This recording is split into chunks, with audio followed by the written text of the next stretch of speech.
Morning all, how are we all doing? It's official. It's Friday the 13th and the heating has gone on today. It's officially winter. So there you go. How are we all doing? Happy Friday. Well, hopefully it's a happy Friday. It's Friday the 13th, so anything can happen.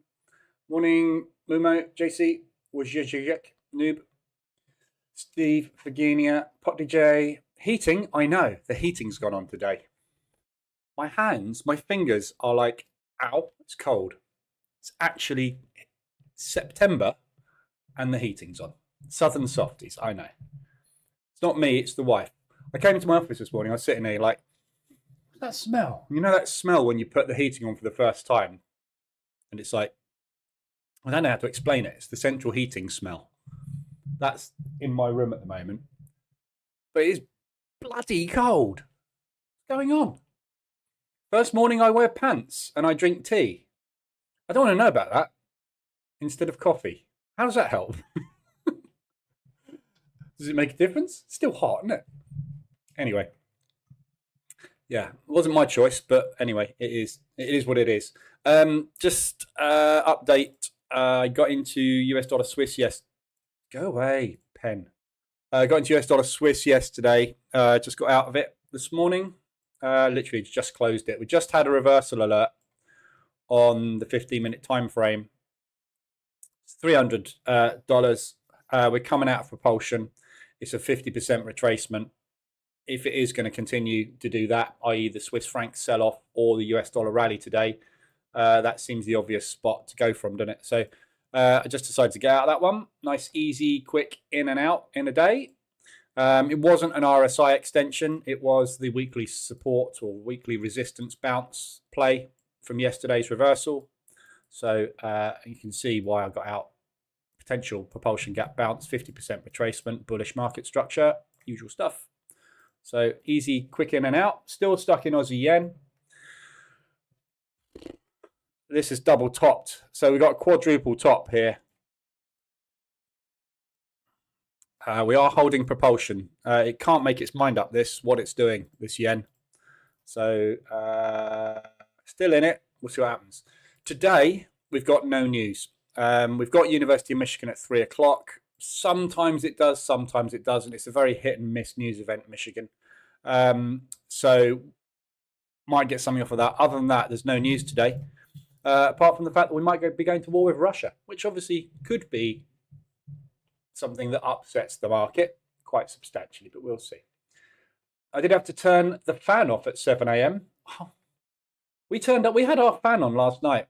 We got a dog. She sleeps in the bedroom with us, and she's really noisy at some times through the night. You can guess what she's probably doing.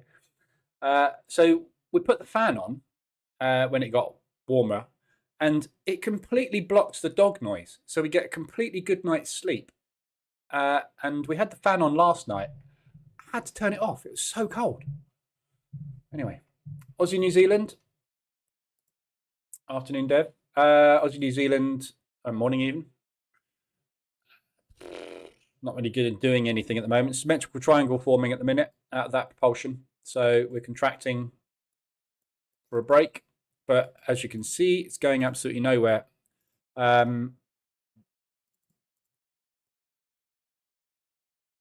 It's just stuck for the last week and a half, 2 weeks basically. We've just been sitting down here. That could go anywhere. There was a potential short signal yesterday. So if we're going to remain in the range, we should come down and test, obviously, these lows. So, yeah, looks pretty good for a potential short at the minute from yesterday. Got to break this level, though,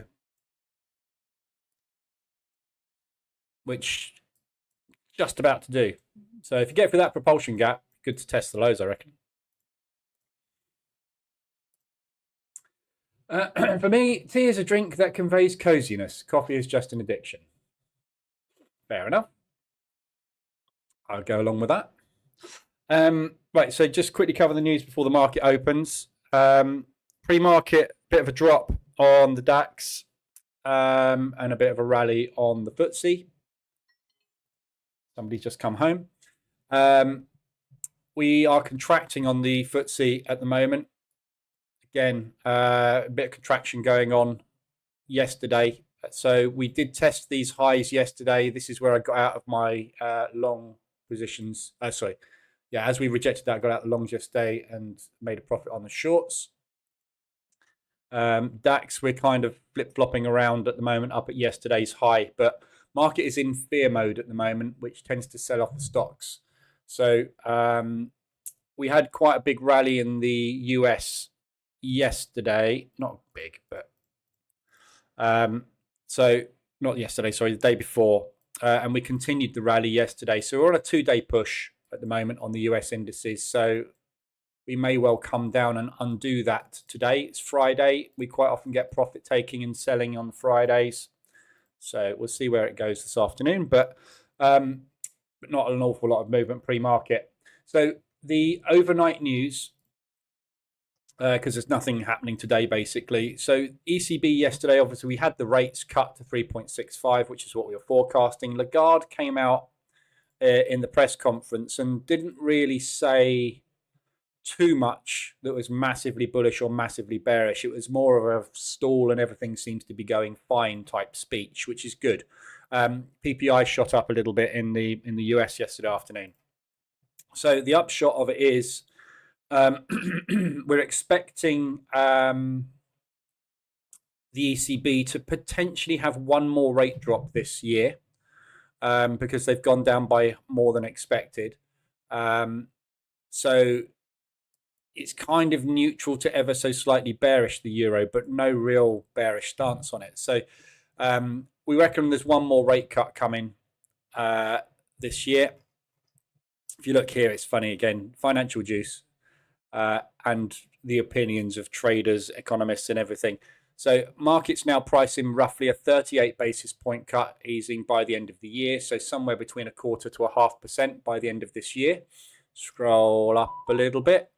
ECB officials haven't ruled out a rate cut at the October meeting. Yeah, so definitely next month we could have a cut. An October rate cut is unlikely for now. Hang on a minute. At 4:56, you said we haven't ruled out a rate cut, and at 5:11, literally 15 minutes later, we're not going to do it. But we are going to do it at some point this year. So again, total woolly information coming out. Within 15 minutes, there's been a U-turn. So yeah, I think we've probably got one more coming, but that doesn't make it bearish or bullish. It just makes it neutral. So it's almost like the rate cuts have happened for the euro very, very quickly. But we've got, on the euro, we've got down to 3.65 or 3.5% basically. And inflation at target, very, very fast and very orderly and very planned. It's all gone perfectly to plan for the euro. GDP is still bullish, so there's no recession. Ever so slightly came down last time. The main problem they've got is this: unemployment is incredibly high.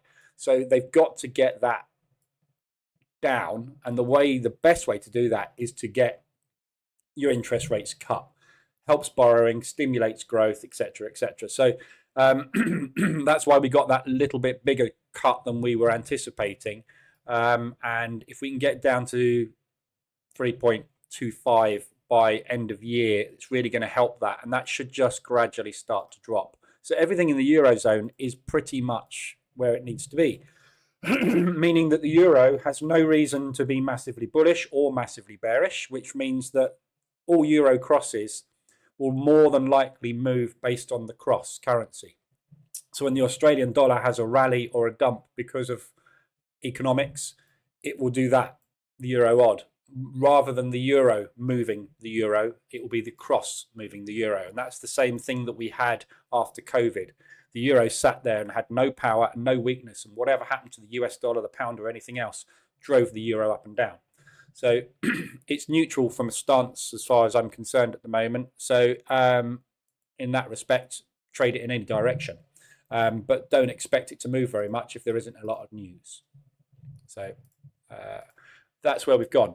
However, Putin came out last night and said, if we allow the weapons the US and the UK, that are being supplied to Ukraine for defense at the moment, to be used defensively, i.e. to be shot into Russia, we are declaring war on Russia. So if Biden and Starmer are talking about that, I think today, as to whether or not to allow that to happen.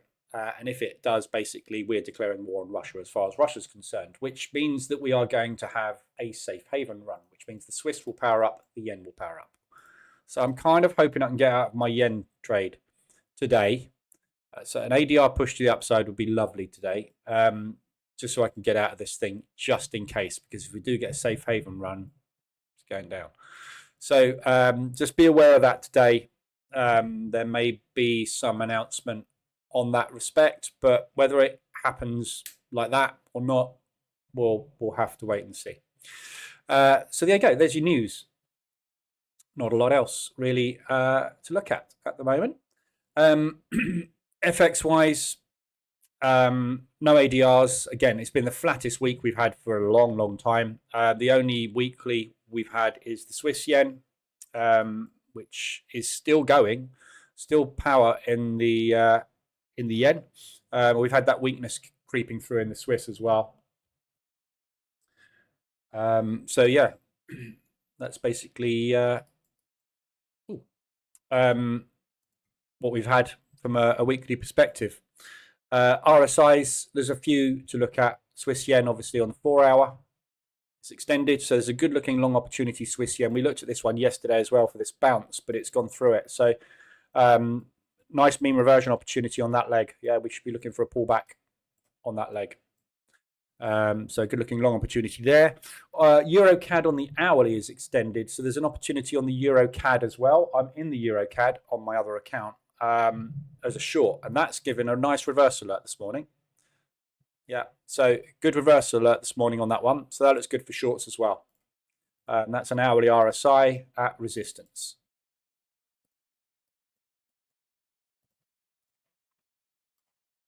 I'm getting in on that as well on this account. So I'll position trade this as well. Short, I'll just go 150 ADR down to the lows. I'll watch that propulsion. I mean, if this just gets down to here today and hits ADR, I'll be out. I'll take that. But if it just flops around or if it pushes up, whatever. So next short entry will be up in this accumulation, and then the next one will be up at that high. So we've got a weekly high there. We've got a weekly low there, which we haven't tested yet, which is likely to have a limit order short because it broke down through that weekly level. Therefore, they'll be looking to resell it. So there's a good chance of a bounce there as well. We got that weekly high. There'll be limits there. There's weekly high with limits there.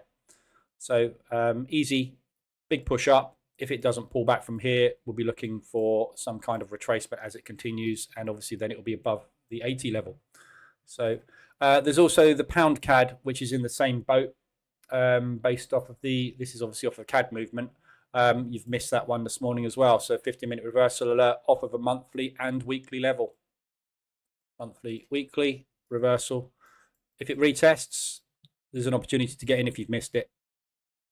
15-minute, you've just had the reversal literally 15 minutes ago as well. Markets open. Along the DAX.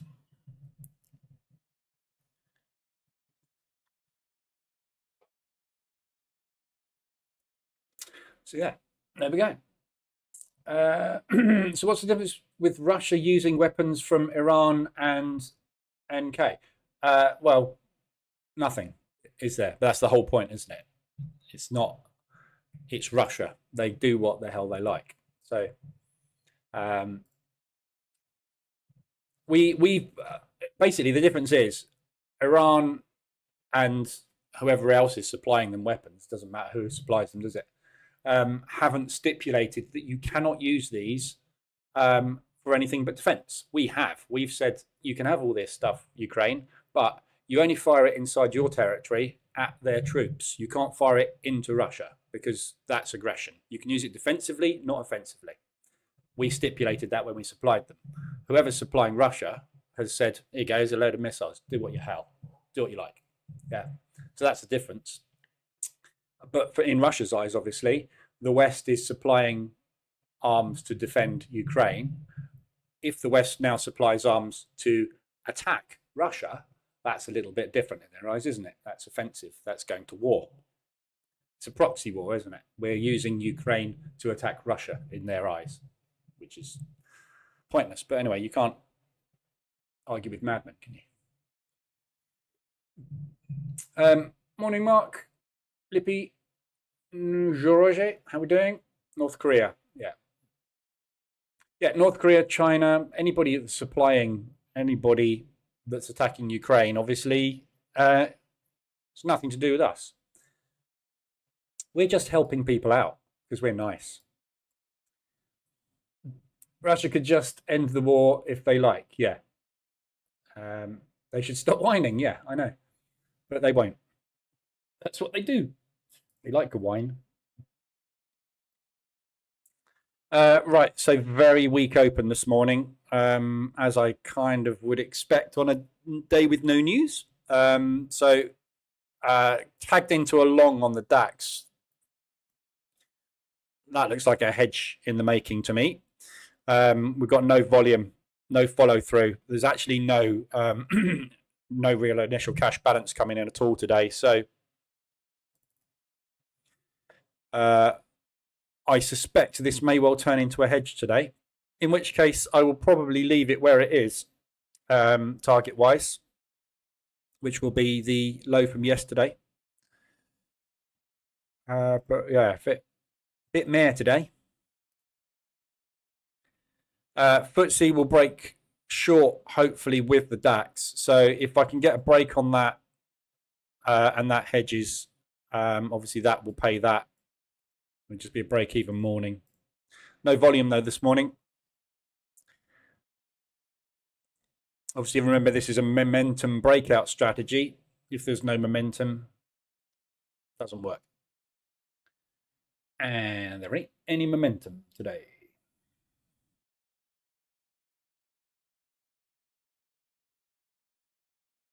Dead. I went through all the FX pairs yesterday, looking for opportunities to get in to stuff. So I will whiz through them again this morning. I went through them all yesterday, but I'm not going to do an analysis on each one. I'm just going to whiz through them and see if there's anything worth looking at, basically.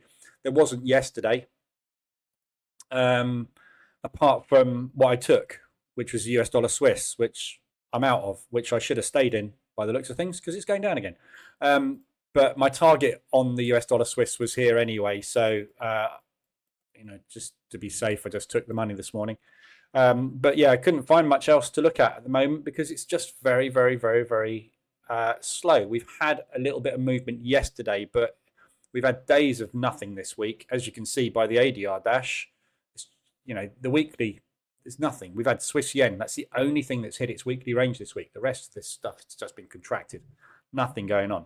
So, and obviously you can see by my exposure, got Euro CAD on now, but nothing. So P&L this week, 0.7%. Rubbish. So yeah. How did your NAS trade on the Dublin account go? I'm still in it. So I'm sure I've got short on the NAS at the moment. Pushed up yesterday. Where are we? NASDAQ. So yeah, NAS pushed up yesterday. So I've got a couple of positions short on it. A break of the high today, I'll close it. Take a loss. It will be about 6% loss, something like that.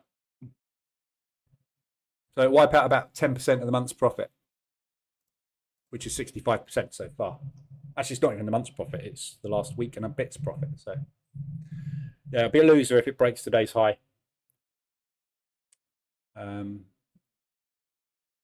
Which is kind of why I hope the DAX gets hedged today, because if the DAX drops and the FTSE drops, the US markets will probably drop as well. But we will see. Right, so you have 5-minute opening ranges in. There's your 5-minute opening range on the DAX, and there's your 5-minute opening range on the FTSE. Big spread today on the FTSE as well. So long FTSE, this is going to be a double hedge day. I can see it coming. This is not going to be a good day. It's Friday the 13th. It's going to be a loss. There's no volume at all here. Shouldn't really be trading it. In fact, I might scrap it if it gets into profit. It's just no volume. So again, you know, I've spoken about this in the live room before. You can tell there's no volume. If your 5-minute candles are gapping, it means there's no volume in the market. So when a candle closes, you would expect this type of behavior pre-market when there is no volume.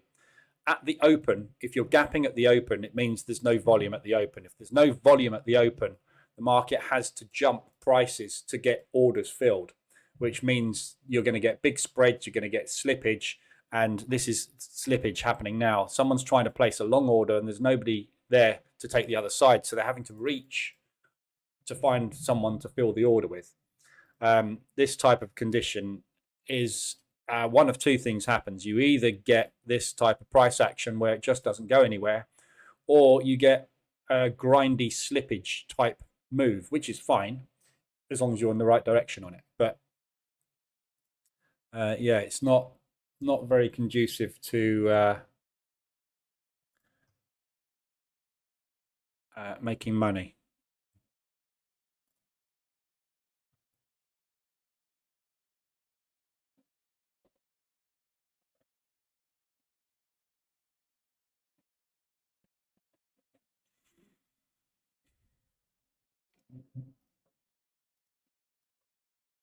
Closing the FTSE. This might be the wrong thing to do, but and I'm closing the DAX. So just taken like 70 quid this morning. There's not any volume. It's just not. There's no oomph. So you know, as I say, if there's no momentum, there's no momentum breakout. It's not. This is not the strategy. This is you can scalp this and muck about with it with price action, but it's not a momentum breakout today. So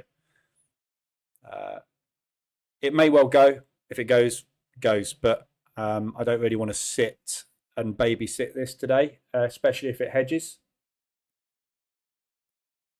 The other thing that concerns me is we're coming off the back of a, first of all, a double top on the FTSE in a range.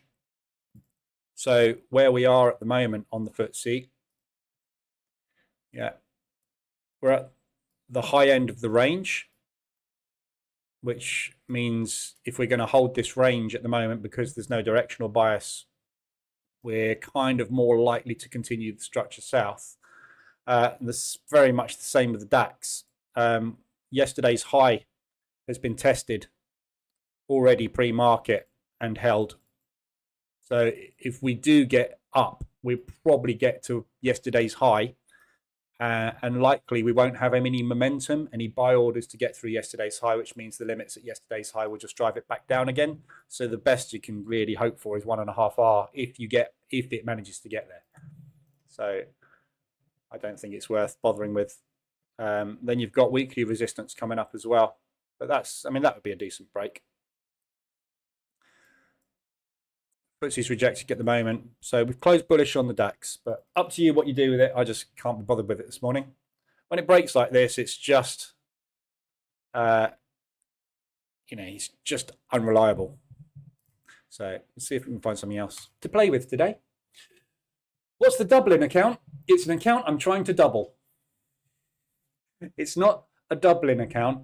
It's an account that I'm trying to double. So I'm basically compounding an account. But I can't remember what I said yesterday. I said it's the account I'm trying to, it's an account I'm doubling, I think I said. And someone clocked onto it being Dublin.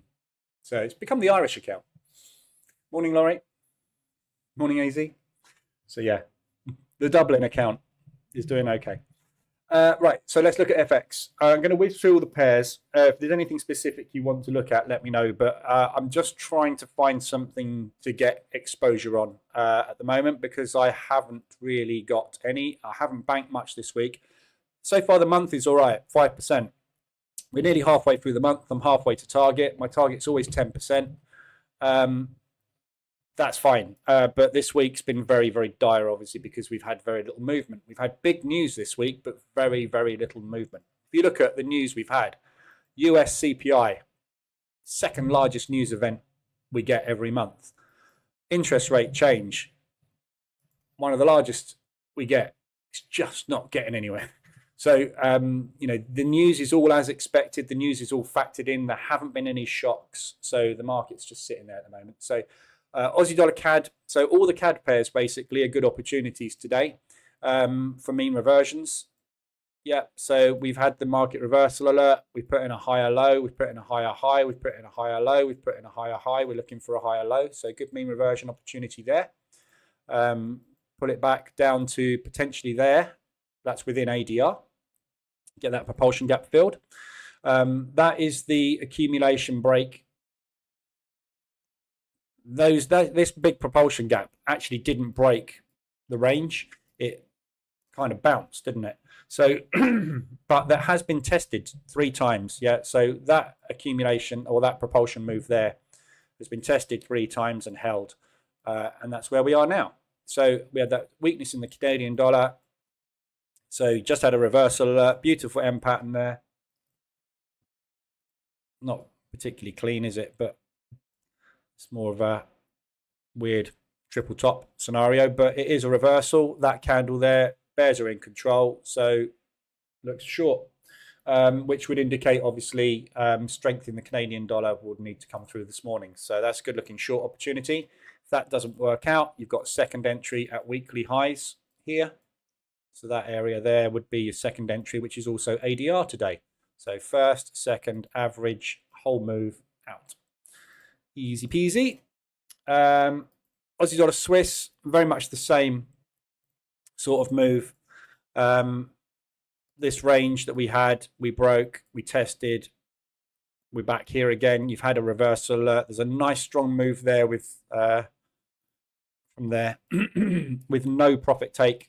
You just had a little flag in there and a break, but that's broken down again. So looking for a push back down into this area here, which is again ADR to the downside. So there's a good opportunity for a scalp short there. You've had an hourly reverse alert, 15-minute reverse alert went in overnight and the retest.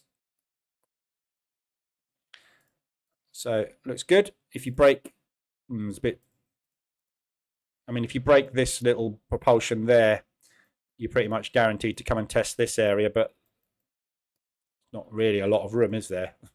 But yeah, looks good for shorts. Aussie dollar yen, as you know, I'm in long on at the moment. It's starting to turn at this propulsion. So this is the reversal alert that we got. This is the retest.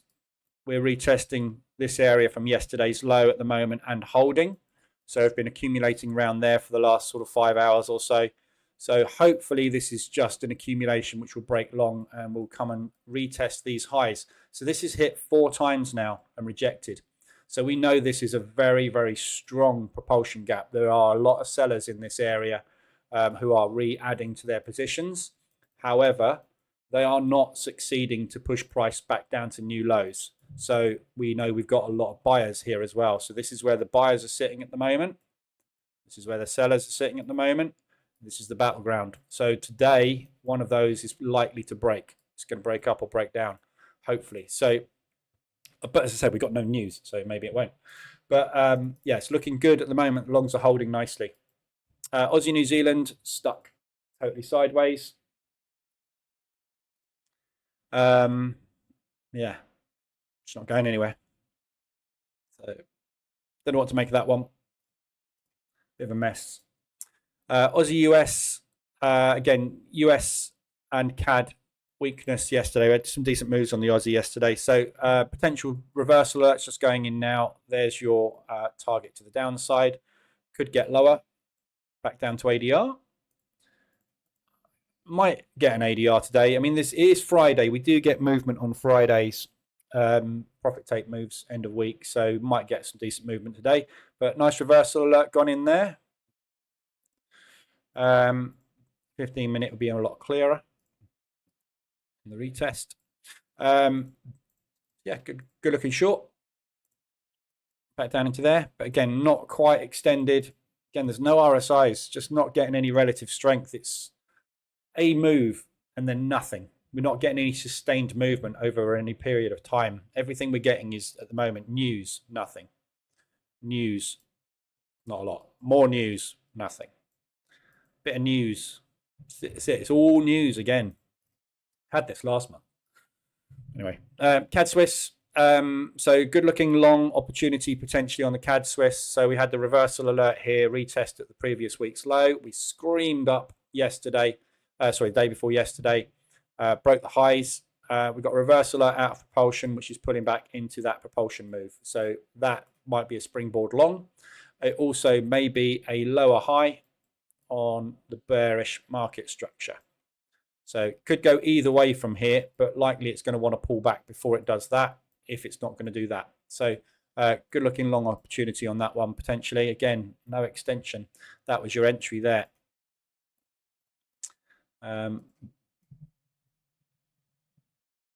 So you could wait for a reversal alert on that one. If this propulsion move, this is not really a propulsion move though. If you look at it, this is non-farm payrolls, isn't it? Not non-farm payrolls. What was Wednesday? CPI. Yeah. So it's not. It's just a V-shaped recovery. It's an A-shaped recovery and a V-shaped recovery. It's just chop, basically, news chop. So it's not really a propulsion move. It's just an unwinding of what it did before. So not a great area really as support. DAX is testing yesterday's high. Should have stayed in. Meh. So we're on our way to test yesterday's high on the DAX.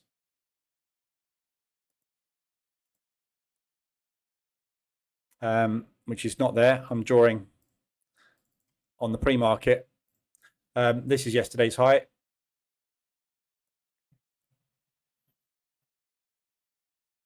So decent move. This area here, obviously, is just pre-market data by the broker. It's not live trading. Market opens at 7 a.m.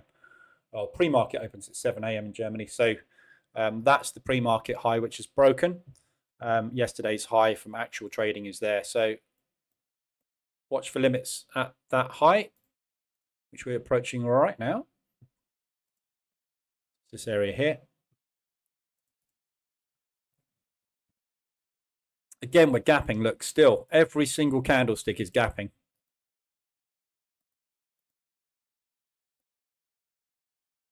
This is more slippage than volume today.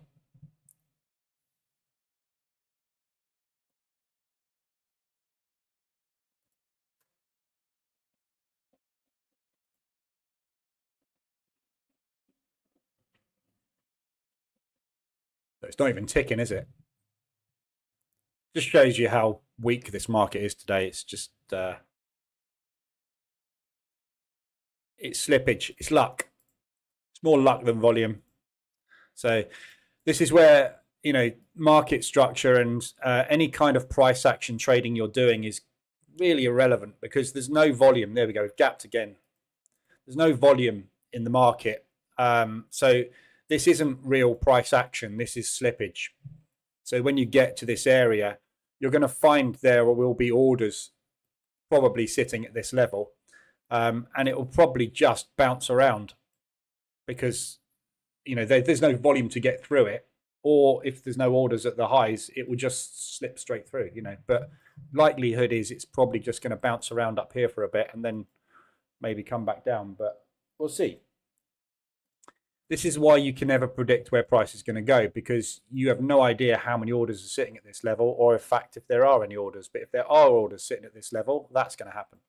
You're just going to get limit order triggers and the market just won't get through it because there's no volume to get through it. So if they are looking to sell yesterday's high, there's no ammunition, basically. Maybe we need to export some. Let's export some to Germany so they can shoot the DAX. Topical joke. Both my CAD shorts stopped exactly before another entry, but hope they will close in profit before causing swaps. Maybe, maybe no. So there's your limit orders triggering at yesterday's high. So potential short.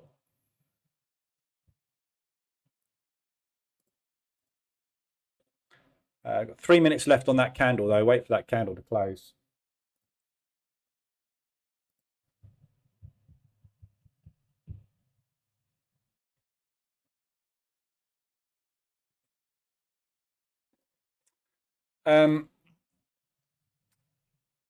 KGM, so all the ends are very much the same at the moment. So we're waiting to see whether we get that continued strength on the yen coming through. We got the breakout, but seems to be weakness in the yen this morning. So everything is going up against the yen this morning. So we have got some weakness creeping through, which is great because I'd love to be out of that. But all the yen pairs basically very, very hard to get into. And at the moment, if you are taking a carry trade long, very hard to get out of because obviously it's just squeezing. So, yeah, reversal that's just about to go in on that Swiss yen, but it's not from support. It's on a breakout. So there's no real reason for it to turn here. Maybe there is. Yeah, it's coming off of this level here. Not great support. It's just a level, but we'll see. No, by the way, if you're worried about swaps, stop worrying about swaps. Swaps are a cost of doing business. They're a tiny, tiny, tiny impact on your account. So just forget about them. I don't even think about swaps in any way, shape, or form. It's just a cost of doing business, and you have to accept it. So don't worry about trying to get out of positions ahead of the weekend because you might get charged a little bit of money. You're going to get charged a little bit of money. Some of the positions, if you're position trading, you're going to hold are going to go on for 6 weeks to 8 weeks.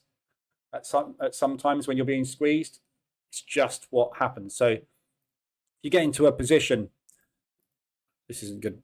Wouldn't be costing you anything if you're long on this. But if you're getting into a position here, right? Let's say, for example, we're trading this long and there are no swaps at all. Your average price, assuming you got in with the same entry at each of those, is going to be there. Yeah.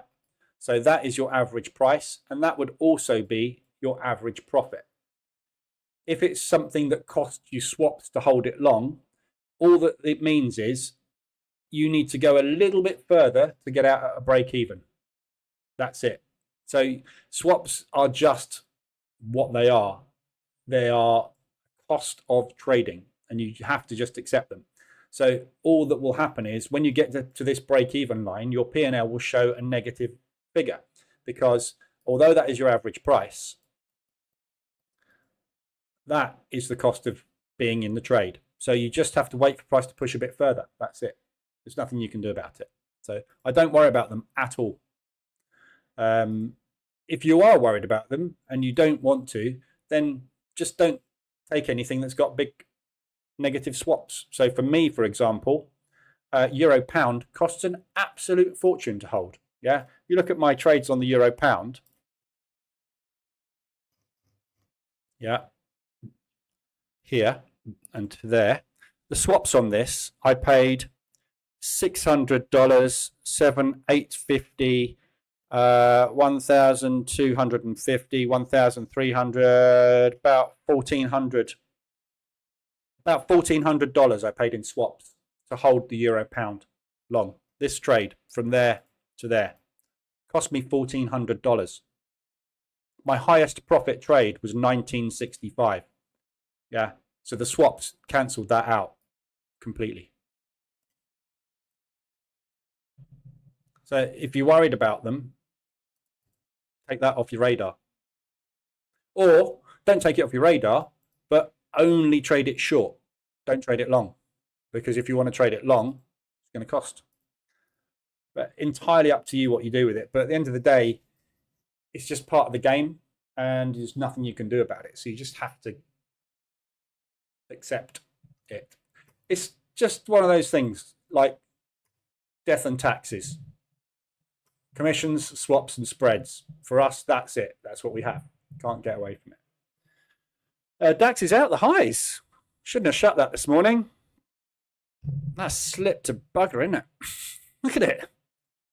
It's not stopping.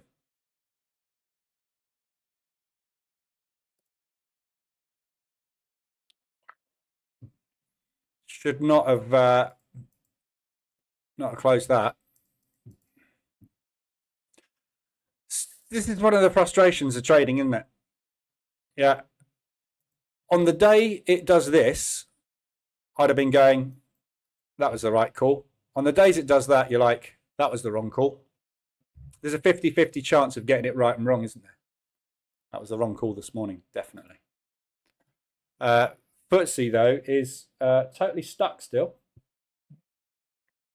NASDAQ is also pushing up. US indices, nowhere near as strong. But... oh, well. If you did take the break and you did hold it, well done. Good job. My EA just took a single trade on the DAX, but the FTSE is okay. Any reason that could be? Nope. Check your leverage. You may not have enough volume. Check the logs. Check the experts. So in your EA and your terminal, if you go and check the journal and the experts tabs, that will give you information of what happened. Look at the DAX. What? We just declared war on Russia or something.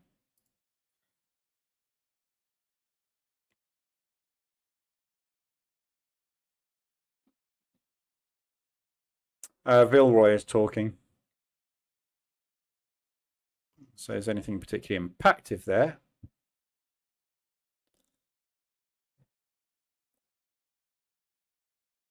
French CPI has just come out as pretty much as forecast. So don't know why that's. I mean, this is probably just slippage on low volume.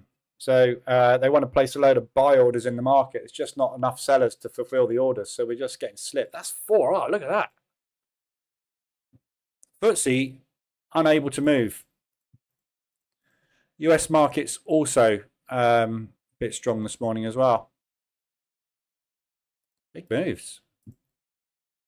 Oh well. Meh. Euro. So yeah, Euro basically at the moment we've got no real bias long or short on the Euro. It's a case of just waiting basically to see what moves happen with that over the next week. So we've got a kind of a neutral stance now on all of these. So you could trade them in either direction if you get any kind of signal on it, really. Any mean reversion will work in theory, but it's just a case of waiting for something to set up. So nice little bounce happening at the moment down here. But you know, there's no real reason to be bullish on this. The Australian dollar should really be much more bullish than the euro. So I'll be more interested in shorts than longs. So I had a nice entry up there. But yeah, nothing much to look at there. Euro CAD. So this is the one that I'm in. Short from there. So that's a good looking short opportunity. That's a double top on last week's high. You've got the previous week's low also there. So we've broken down through that level and resold it. So there will be sellers sitting below last week's low. And then we've got obviously last week's high up there at 125 ADR, which will be my second entry if it gets there. Euro Swiss. It's just kind of flip-flopping in the middle of nowhere. That would be a good looking short if we get there today. Might be extended if we get there as well. So that might alert today. Euro pounds, no idea what's going on with the euro pound. Euro yen, same thing. We've got a nice potential bounce coming up at the monthly low. So again, most of these yens waiting to see if it does continue down. If it does, you're likely to find limits triggering there at the monthly lows. If it pushes back up, obviously, then it's just, are we continuing down to those monthly lows? which we don't know. So yen, real no strength or weakness in either direction. Obviously, it's strong at the moment, but we don't know what the forward movement is going to be on that one. Euro New Zealand, totally sideways. This high is holding nicely. So an intraday little long back up into ADR. If you want to scalp it intraday, not a bad idea. Euro US dollar, just had a reversal alert on that one. Again, market structure bearish on this one. So we're looking for a pullback. Anywhere where we are now is absolutely fine for shorts. Nice extension on the hourly RSI as well. So we just had the reversal alert and we're just retesting now.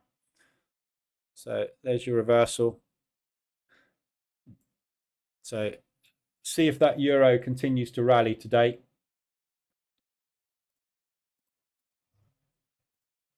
But that's a good looking short opportunity.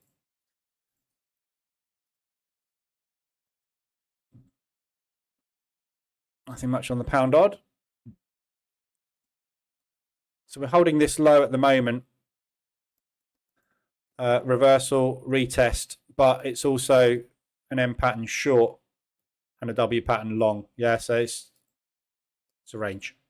So could go either way, that one. Not great because you've got targets to the upside to reach for. You've got targets to the downside to reach for. You're bang in the middle of potentially a new range formation. So flip a coin job, that one. Pound CAD, beautiful short opportunity. So we've got this high, which we broke down from. So this is your 2-week high. This is last week's high. That is a previous monthly level. That is a previous monthly level.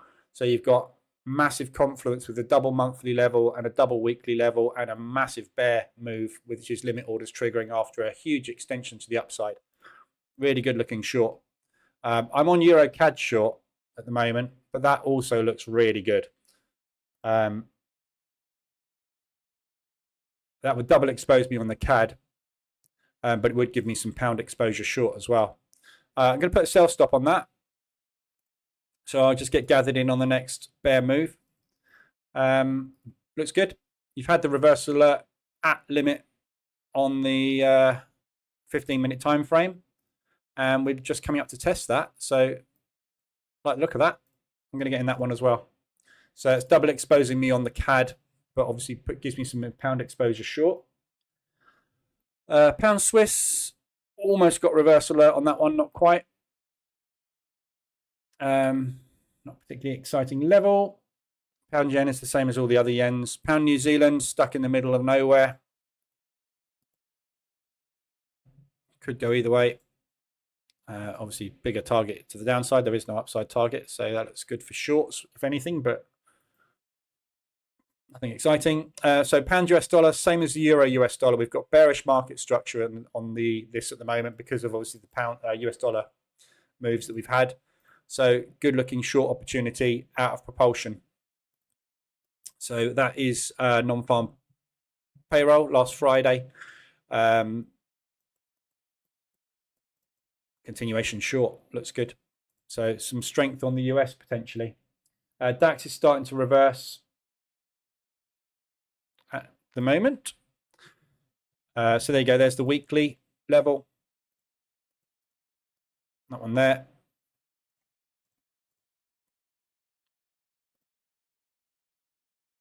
So that is, it's a bit of a mess, isn't it? But that is a 3-week high, basically. We have respected it previously here. So this area here, after the propulsion moved down, we sold it, we sold it, we sold it. We're retesting that level again. So if there are sellers wanting to continue the bear move, that's where their orders are going to be. So we'll see if they get run over or not today. Obviously, that's target to the downside, which is a long way away. But still, weird market at the moment. Obviously, we've had this massive bull run, and this is what we're undoing at the moment. And this is a decent retracement. So if you look at a normal fib retracement, 38 to 50, yeah, there's your 38 bounce, spot on. So that's a shallow pullback on the next leg up, potentially. But obviously, if it is going to do a deep pullback, we've still got sort of 3 ADR to the downside to do. So we'll see what happens. A lot of things can change with what's going on, especially with Russia at the moment. So if we do have any kind of escalation with the West backing Ukraine any further to use those weapons, the stock market is going to drop because they will pull all money out of risky assets, stock market being the riskiest asset out there. And that will all get pumped into safe havens like yen, Swiss, gold, etc. So you'll find a big drop on the stock market if that does happen. So you just got to be aware of these things going on outside of normal markets, because they will have a big impact. You'll be down at 200 ADR if that happens. So just be aware. Pound US dollar, so yeah, it's good looking short opportunity there. Also the US dollar will tend to rally if that happens as well. So again, anything you've got on US dollar exposure wise, US dollar will tend to strengthen when we get any kind of problems like that as well. New Zealand dollar CAD, nothing exciting. That's come off of a nice double bottom bounce, not really a decent level there, just bounced. We're putting in lower highs, so potentially good looking short opportunity there. But it's a double bottom, which would indicate potentially a reversal. So if that reversal alert there holds, you're looking for a pullback into propulsion before a new leg up. So this propulsion, or this propulsion to the downside could well act as support. So good looking short down into somewhere here from where you are right now, with a backup at this area here for a second entry if you wanted to take that. New Zealand Swiss reversal, again this is bearish at the moment. Again, Swiss franc will power up dramatically if we do get any problems, which obviously means you're going to be back down there again. But at the moment we seem to be heading back up to test this propulsion area, but again, no extensions, so nothing really of any interest. Yens we know about. US dollar against New Zealand is just bearish at the moment, but we are just pulling back on that up leg. So again, very, very difficult to call this US. Next week, we're going to know what the US are doing with their interest rates. And more importantly, we're going to know what their future plans are for this year.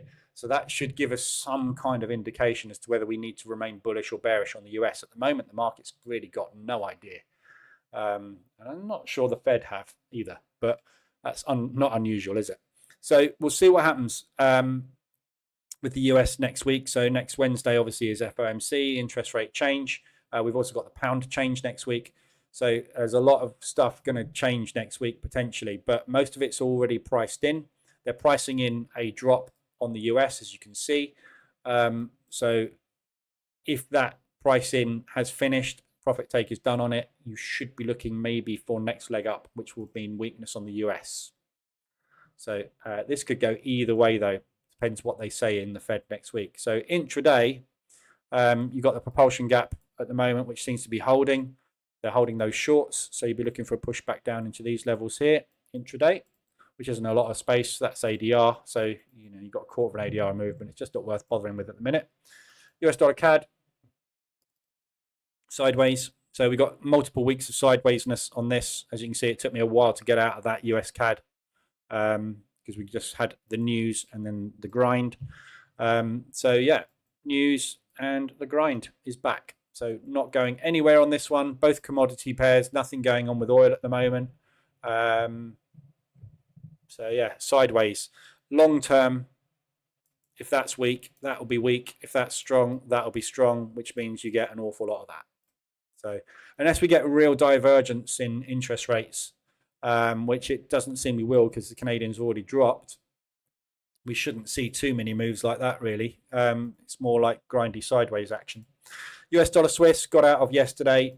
So we've got some continued strength coming through at the moment, but watch this area here for buyers today. Reversal alert. So market structure is long. So good looking long opportunities on US Swiss, but there's no news catalysts, and US yen obviously, as we know, is broken down. So we've got a new level coming up down here, which is the next support, which is ADR today. So if you get an ADR hit to the downside on this today, good looking long. But obviously we've got weakness in the yen today, so it seems to be pushing up at the moment. So unlikely you're going to get there unless it turns tail and runs. So nothing much to look at. So Euro CAD I've taken this morning. Pound CAD I'm also taking when we get some more bearish price action. That's based off of the highs. So looking for the limit orders to trigger here. That's it. Very hard to get into anything at the moment. Really, really hard. Just not finding any sustained strength. That's the strongest thing we've got pretty much at the moment. Look, pound CAD on the hourly. It's the strongest move apart from that Swiss yen on the 4. So it's starting to unravel, but just dead weak. Not a lot we can do. Though yen and Swiss swaps are a special kind of pain, yes. All swaps are painful if you hold them long term. And this is the thing. You know, this is why I say you can't concern yourself with trading costs, because there is no option. Yeah. So if you are going to say, right, I do not want to trade anything that's going to cost me a load of money. So you cannot take a long trade on the euro pound. You cannot take short trades on the yens and the Swisses. Yeah, that's fine. So if they continue to give you the best setups going for the next 6 months, you're just going to miss all the profit. Yes, it will be painful if you have to hold them, but you don't know whether you're going to have to hold them or not. You only find out when you're in them. Yeah. That when I took this euro pound trade, I wasn't sitting there when I took the trade going, oh, I hope this is over soon. I just took the trade because the setup was there. I took another trade because the setup was there. I took another trade and another trade because the setup was there. If normal price action had ensued, I would have paid $1,000, not $2,000 in swaps. Unfortunately, though, it went sideways for 12 days. You know, you can't worry about it because there's nothing you can do about it. If it's becoming too hot, shut it, take the loss. Yeah, but or there is the option to remove the instrument. Yeah, remove the instrument from your portfolio, take it away from your market watch. You can't see my market watch, but it's over there. Take it away from your market watch, and you won't have a problem, will you?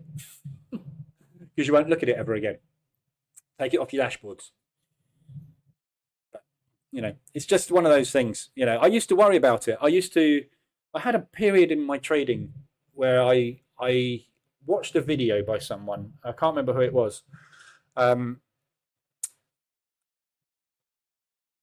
can't remember who it was, but they basically did an analysis of, it might have been No Nonsense Forex, actually. They did an analysis of, no, it wasn't. It was Canal de Sai, because it was Interactive Brokers. So they did an analysis basically of trading with 2 different companies, taking the same trades on 2 different companies and a cost analysis of what it would cost you to take those trades. And the whole premise of the video was, when you add up those trading costs over a period of a year, it was something like $12,000 in savings trading with that company as opposed to that company. But the analysis was based on the trades that had been taken that year. If the market was inverse and you'd have taken the opposite trades the following year because it pushed up for a year and then it pulled down for a year, those 12,000 costs wouldn't have been there. So you can't factor it in that way. Yes, if someone's got a lower commission and a lower spread than another broker, use that one. It's a no-brainer, isn't it? But swaps is the differential between interest rates on currencies. You can't do anything about those because they're controlled by central banks. That is the biggest cost you cannot avoid, apart from not taking the trades on those instruments. And that's a personal choice, isn't it? Which means you just narrow your portfolio. But, I used to worry about it, but you just when we were trading with such small sizes, it's not often you get such massive swaps. And the other thing that is different right now, which we haven't had in the past, is the interest rate differentials. Yeah, we've got some massive differentials now, and massive interest rates. So when these are all low, like COVID, after COVID, swaps didn't exist because there was no differential on interest rates, and interest rates were zero. There was no overnight holder. There was no cost to trade. We're noticing it more now because we've got these whacking great interest rates, which cost us a lot of money to hold positions. But you can't do anything about it. Can you imagine if you were trading in the 1970s, when in the, I think it was the 70s, wasn't it, in the UK, when we had 15% interest rates? If you got into a pound trade and you held it for 3 days, you'd probably have to take a second mortgage out to continue the trade. Otherwise, you get margin called because the interest rates were so high. It cost you so much money. Every time you got to a Wednesday, it would have cost you a fortune. Obviously, there was no computerized trading back then. But if we were to get to that point again, it would become unviable to trade a lot of forex pairs in a certain direction. So, just got to bear it in mind, but don't focus on it, is kind of what I'm trying to say. SIHEA or ORB wouldn't work on futures. Don't know. Probably not, because in futures you're using contracts, aren't you, rather than micro lots. So you could use both of them, yes, but you would have to adjust your settings. So your settings would have to be 0 there, and you'd have to use a fixed lot size, which would either be a 1, a 2, a 3, or a 4, because you can only trade in single contracts on futures. You can't trade in anything other than single contracts. So yes, it will work. You just have to use fixed lot size. Yeah. But I don't know. Go and try it. Go and get some futures data. High is holding there. Go and get some futures data and try it. It'd have to be MT5 because you can't trade futures on MT4. Actually, no, you can't, because MT4 doesn't support support futures contracts. If you're going to do that, SIH, yeah, sorry. So to answer the question accurately, Vitaly, CFDs you could trade in any direction. Futures, you have to be first in, first out. So SIH, you 100% cannot trade on futures because you can't hedge. So if you go long with one contract, when you press short one contract, it cancels your long. You have to press short 2 contracts to go short. So you can't hedge. So you definitely can't do SIH. ORB you could do. Go and play with it though. But my answer would be, why would you need to bother? Just trade CFDs because the price movement is the same on both. If you go and look at a futures chart and a CFD chart and put them next to each other and watch them tick, they do exactly the same thing. So just use this. We're doing the overcomplicating trading day to day, aren't we? Yeah, just get on with it. Watching Bloomberg the other day, sometimes the DAX opens late. Does it? I don't know. Never heard of that. Wouldn't put it past them. The guy with the key sleeps in, gets there late. That slippage though this morning, you can tell. You can tell slippage by the gaps. Yeah, normal price action, you don't really gap. But I mean, look at these gaps this morning. Yeah, that's mad. Look at the size of that gap. And look at the size of the order as well. So there's a big order been placed in the market. They've had to go and find a price to fill it at, rather than there being liquidity at every single level. This is the difference, yeah. And when you've got a market like this with low volume, you get high slippage. Yeah, if you think about it from a bank's perspective, banks have a problem in that if I have an order to execute long on the DAX this morning, or on the stocks in the DAX this morning, of 100 million euros, yeah, and I look at the market and there's only 50 million euros worth of shorts sitting within 5 points, I can't execute the order. So my boss is going, have you got that DAX order done yet? No. Why not? Well, there's no one to take the other side of the trade. Well, get it done as fast as you can. All right, so I'll stick 10 million in. Whoop.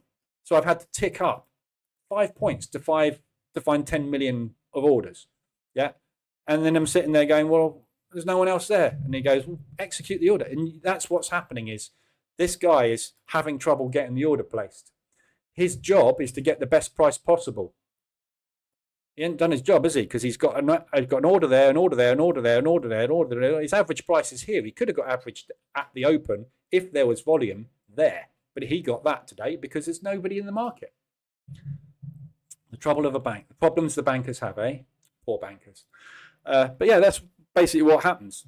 There's nothing you can do about it. It's just nobody turned up to work today type thing.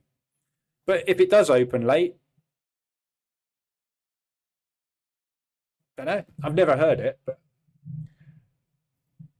it could be a thing. Again, it's one of these things, you know, there's no point worrying about it. You have no control over it. I learned very early on that you've got no control over anything in this market or any market. Anything you trade, you have no control. I've done a video on it. Yeah. There's nothing you can do about anything. You press that button. What happens after you press that button is what happens after you press that button. You can't control it. Yeah. When price has gone somewhere, it's gone somewhere because of a reason. You don't need to know why. You just need to know it has. You can't control the why. So even if you knew that for 100% sure the market opened late today, you can't do anything about it. And you didn't know the market opened late today until you'd identified the price action that told you that the market had opened late today.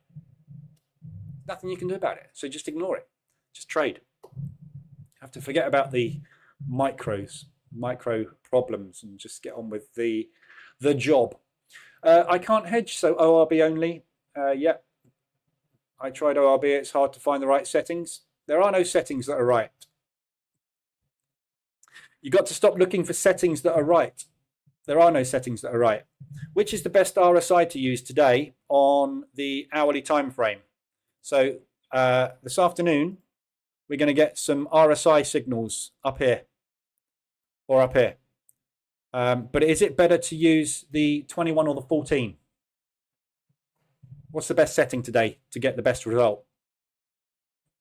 So same question for the ORB. What's the best setting to use for ORB? The one that makes profit.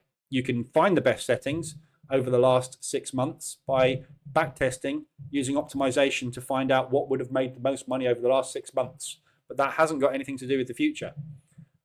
There are no best settings. You are the trader. The EA automates entries into the market and automates exits and exit strategies.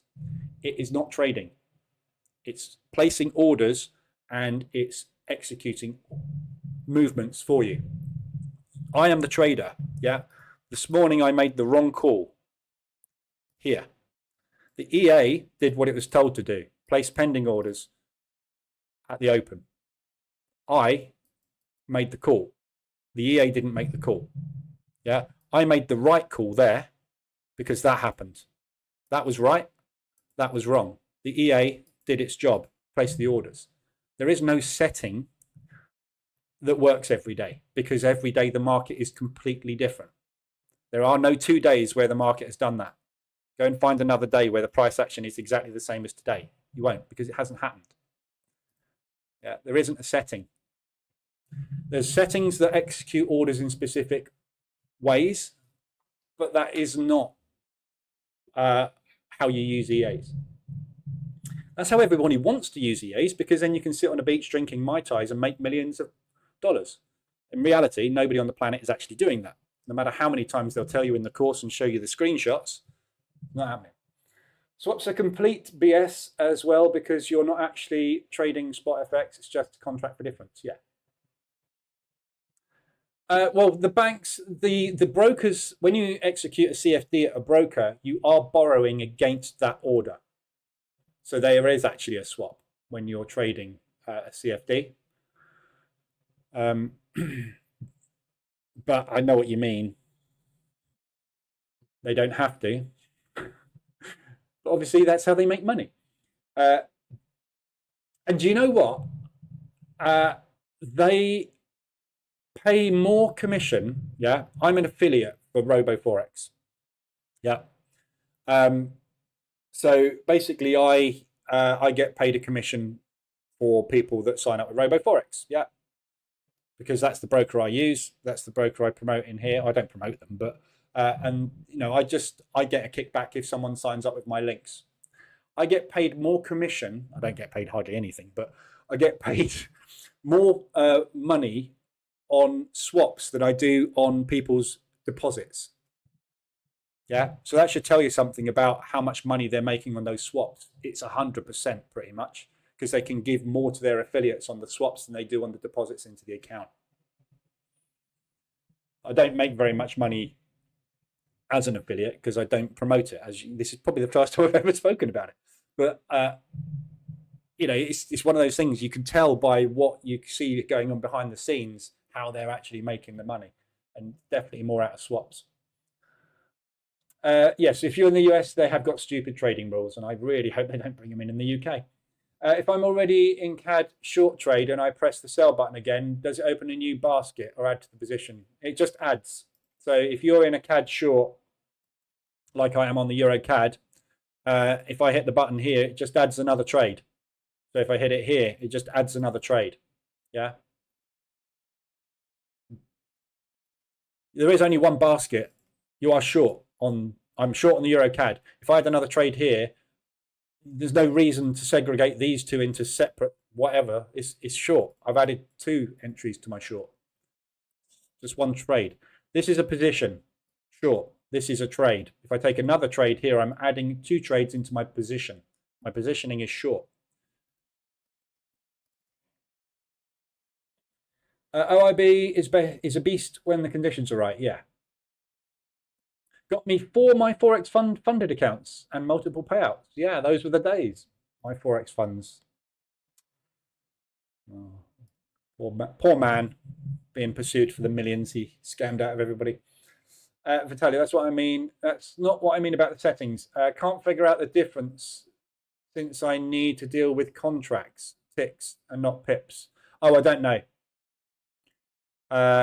Yeah, I don't know about how to set. You've just got to test it. So get your broker, whoever you're using for futures, and run the back tests with certain settings. The back test will tell you what you can and can't do, basically. So a bit of a rally going on the euro at the minute.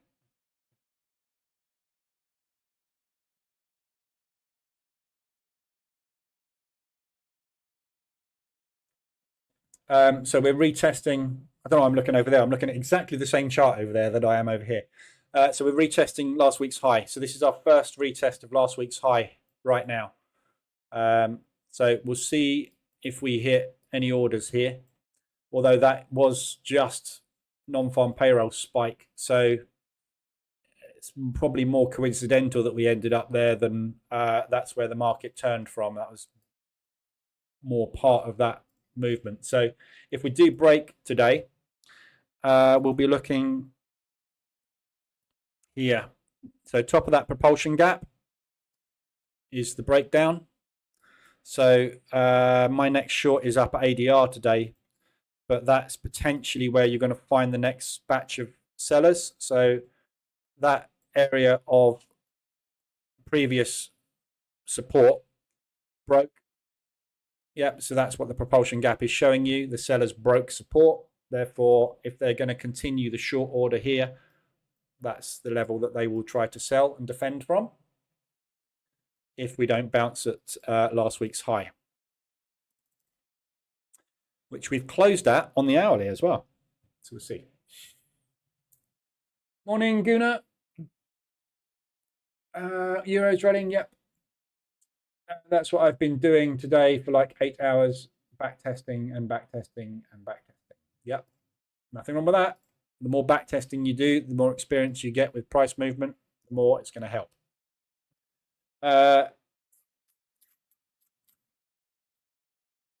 Markets are breaking down a little bit on the stocks.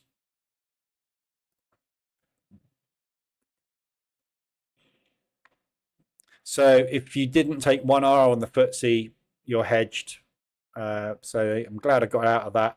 It's just a shame I didn't hold that, but wouldn't expect with the price action you see here, you wouldn't expect that to do that. But then again, wouldn't have seen that price action, would I, before I saw that do that?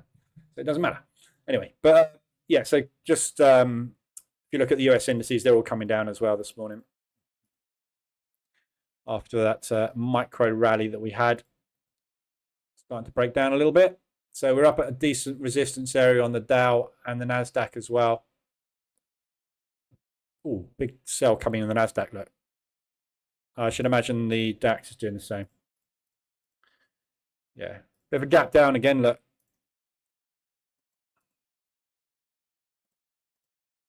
So that's really all I've got for you this morning. So I've got some more exposure on. So Euro CAD short, Pound CAD, I have a pending order set to get me in, which will obviously just trail with price. If it does break out today, I will trail that.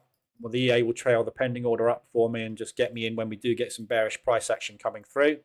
So I'm trading on the 15-minute chart, as you can see. So I'm just going to trail underneath the low of the previous candle until we get some bear price action. So hopefully this reversal holds, and I'm looking to get in on the retest basically, short. Target-wise,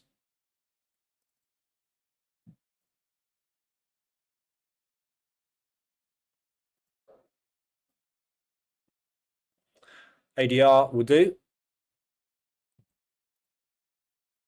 So that'd be a 50% retracement on that leg. And the same for the Euro CAD short. I've got that down at ADR, so that's more probable today if we do reject, because that's ADR. So unlikely we're going to go beyond ADR today. So I'll have one runner, and the other one I'll take off. But that's my exposure. I haven't got any, really. And I'm waiting for the yen. Again, nothing. 5 hours of chop so far. It's very dire, isn't it, at the minute? Markets are really, really, really weak at the moment. So Monday I'll be back for usual at 8 o'clock. Big week next week. So we're back to obviously have a look at what's going on. But next week is the big one. So Monday we have a bank holiday in Japan and no other news. We've got my Empire State, which doesn't do anything. So Monday is a no news day. Tuesday, we've got the CAD CPI. So CAD CPI is going to do something to the CAD and probably to the US dollar. We've also got retail sales released at the same time. So Tuesday, we've got our first batch of volatility coming through. However, on FOMC week, we usually get one of two things happening, and more often than not, we get very, very quiet Monday, Tuesday, because the market doesn't want to do anything until they know what's happening with the US, or we get a final flurry into or out of the US ahead of the news. So it's the final factoring in what they think is going to happen Mondays, Tuesdays. So we either get that really quiet rotational couple of days, or we get a big double ADR day where we're putting in that final move, factoring in what we think is going to happen on the Wednesday. So pound CPI, again, another important one for the pound on Wednesday. And then it's all a case of waiting for FOMC. So forecast is to drop interest rates by 0.25, which is the most expected. However, there is still an opportunity for them to drop further. So we might get a 5. If we do get a 5, we will get a big move. So I think it's more likely we'll get the 5.25. Every other country so far has been cautious. I don't see any reason why the Fed wouldn't be, because they keep changing their mind every 5 minutes as to what they're going to do anyway. So unlikely they're going to sway from that. But the press conference is where the market's going to move. So when we get that number, we'll get a whipsaw. 7:30, we will get the move, or rather at 8 o'clock. So sometime between 7:45 and 8:15, that's when the market tends to take off, because they've got confirmation of what forward guidance is going to be on the US dollar. Therefore, we know which way it's going to go. But if the press conference is woolly and it's a case of we'll put it up or we'll put it down, depending on what the CPI data is, unemployment looks like it's cooling, but it's not quite as much as we thought, blah, blah, blah. It's very, very woolly. Nothing happens.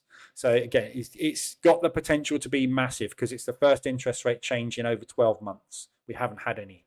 So this is the biggest change in economic direction or control of economic direction in the US for a year. So it could be a very big one. We say that all the time and then it does nothing. So we'll see. Yeah, New Zealand GDP. And then we've got the Aussie unemployment rate Thursday morning. Then we've got the pound rates. Again, no forecast change for the pound. Don't think we will get a change. So that's all factored in already. But again, we could get a shock. There is no press conference with Bailey. We do get the monetary policy summary or the statement, but we don't get a press conference.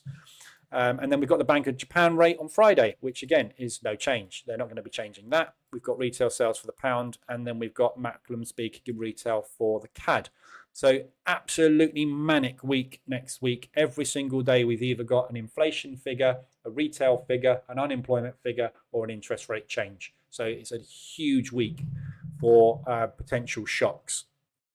But if we go by the last 6 months, we very rarely get shocks at the moment because everything is scared to death. So it's highly unlikely we will, but just got to be aware of what's coming.